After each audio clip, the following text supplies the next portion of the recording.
మేడగది మీరు దేవుని కలుసుకునే స్థలం.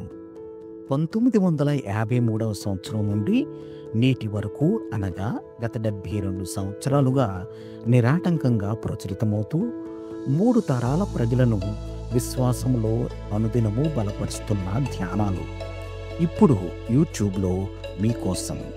వీక్షించండి, విశ్వాసంలో దినదినము వర్ధిల్లండి.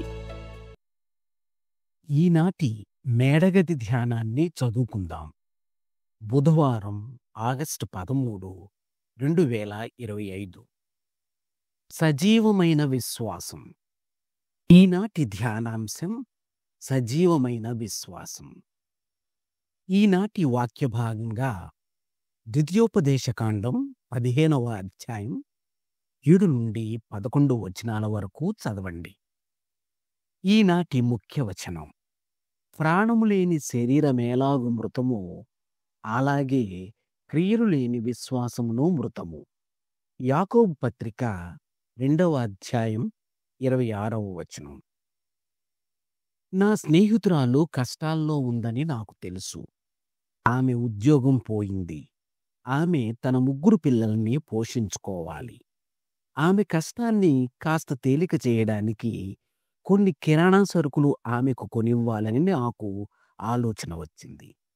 కాబట్టి నేను సూపర్ మార్కెట్కి వెళ్ళి కొన్ని నిత్యావసరాలను ఆమె కుటుంబం కోసం కొని తీసుకెళ్ళి ఆమెకిచ్చినప్పుడు ఆమె ముఖంలో కృతజ్ఞత స్పష్టంగా కనబడింది. ఆమె ఆ సరుకులను తీసుకొని ఖాళీగా ఉన్న తన అలమరాల్లో పెడుతూ నాతో, ఈ సరుకుల గురించి నేను ప్రతిరోజు నా ఆలోచనల్లో మరియు ప్రార్థనల్లో కృతజ్ఞతలు తెలుపుతాను అంది. అది నాకు ఒక అద్భుతమైన పాఠాన్ని నేర్పింది. ఒకరి కష్టం గురించి తెలిసినప్పుడు నా ప్రార్థనలో వారిని జ్ఞాపకం చేసుకుంటాను అని నేను ఎన్నిసార్లు వాగ్దానం చేసి ఉంటాను? మరి నేను నిజంగా వారి కోసం ప్రార్థన చేశానా?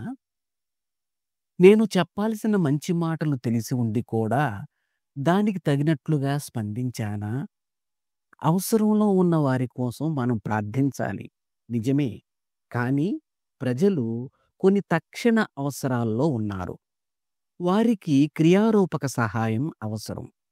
వారికి కొన్ని కిరాణా సరుకులు కొనివ్వడం, హాస్పిటల్కి దగ్గరుండి తీసుకెళ్లడం, బలహీనంగా ఉన్న ఒక తల్లికి సహాయకరంగా ఒక పూట ఆమె చంటి బిడ్డను చూసుకోవడం వంటివి వారి తక్షణ అవసరాన్ని తీర్చే సాధారణమైన మార్గాలు. క్రియలు లేని విశ్వాసం మృతం అని ఈనాటి ముఖ్య వచనం యాకోబు పత్రిక 2వ అధ్యాయం 26వ వచనం మనకు గుర్తు చేస్తున్నది. మన విశ్వాసాన్ని క్రియల్లో పెట్టినప్పుడు ఆ విశ్వాసం సజీవ విశ్వాసం అవుతుంది. మరి అవసరంలో ఉన్న వారి కోసం ఈ విధానాల్లో మన సజీవ విశ్వాసాన్ని చూపగలం. దయతో కూడిన ఒక చిన్న సహాయం కూడా వారికి గొప్ప సహకారం కాగలదు.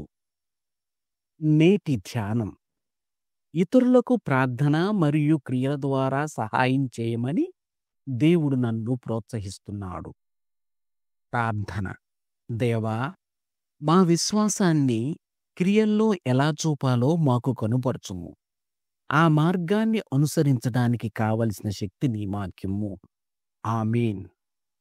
ప్రార్థనాంశం: చాలినంత ఆహారం లేని కుటుంబాలు. ఈయన అనుభవాన్ని ఈనాటి ధ్యానంగా మన కోసం రాసి పంపినవారు మోనికా ఏ. ఆండర్మాన్, న్యూయార్క్, అమెరికా. మేడగది అనుదిన ధ్యానాలు మీకు ఆశీర్వాదకరంగా ఉన్నట్లయితే వెంటనే మన ఛానల్ని సబ్స్క్రైబ్ చేయండి. లైక్ చేయడం, షేర్ చేయడం మర్చిపోకండి. దేవుడు మిమ్మును దీవించునుగాక. ఆమేన్.